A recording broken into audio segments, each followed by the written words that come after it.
سندل خٹک کا کہنا ہے کہ حریم شاہ نے ان کے منہ پر تیزاب پھینکنے کی دھمکی دی ہے۔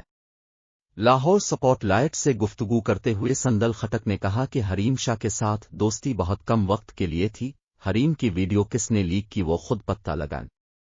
انہوں نے کہا کہ اللہ کا شکر ہے میری کوئی ویڈیو حریم شاہ کے پاس نہیں ہے، لیکن حریم نے مجھ پر تیزاب پھینکنے کی دھمکی دی ہے۔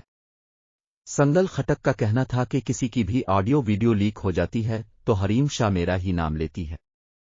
فیاض الحسن چوہان سے ملاقات سے متعلق بات کرتے ہوئے سندل خٹک نے کہا کہ فیاض چوہان کو میں نہیں جانتی تھی، مجھے حریم شاہ لے کر گئی تھی، انہوں نے ہمیں کھانے پر بلایا تھا۔ ٹک ٹاکر نے مزید کہا کہ فیاض چوہان کے دفتر میں کھانا کھایا، ویڈیو بنائی، کوئی غیر اخلاقی بات نہیں ہوئی اور میں اس کے علاوہ کسی سیاست دان سے نہ ملی ہوں، نہ جانتی ہوں۔ خیال رہے کہ سندل خٹک کو گزشتہ دنوں حریم شاہ کی ویڈیوز لیک کیس میں درخواست ضمانت مسترد ہونے کے بعد پولیس نے گرفتار کیا تھا اور انہیں جوڈیشل ریمانڈ پر جیل بھجوا دیا گیا تھا۔